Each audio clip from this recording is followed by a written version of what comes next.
qizingiz ham qolib ketdi ya. Dadajon, Ha? oyijon, Qizim keldingmi? assalomu alaykum. Yaxshimisan? Tabriklang, o'qishga kiribman.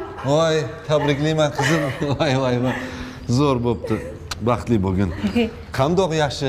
Qiynalmadingmi? To'xta. Sen kimdan so'rab o'qishga topshirding?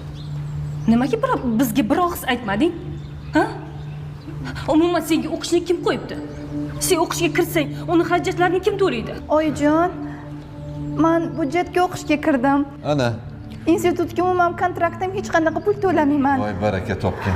Undan tashqari ishga kirdim. Bemalol xarajatlarimni qoplay olishim mumkin. Sizlardan pul olmayman. O'zim ishlab, o'zim topaman. Yaxshi bo'pti. Bo'ldi. O'qi qizim. Faqat bilasanmi? O'qishingdan keyin to'g'ri ishga borasan, ishdan keyin to'g'ri uyga kelasan. Agar bir narsani boshlaganingni eshitsam, bilasan-a, xafa qilishim mumkin. Bo'ldi.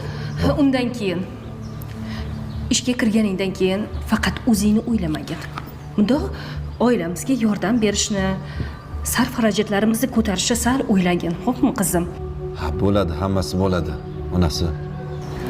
Bo'pti, bor. Bironta ovqat qilgin, mantiq qilib qo'ygin, bor.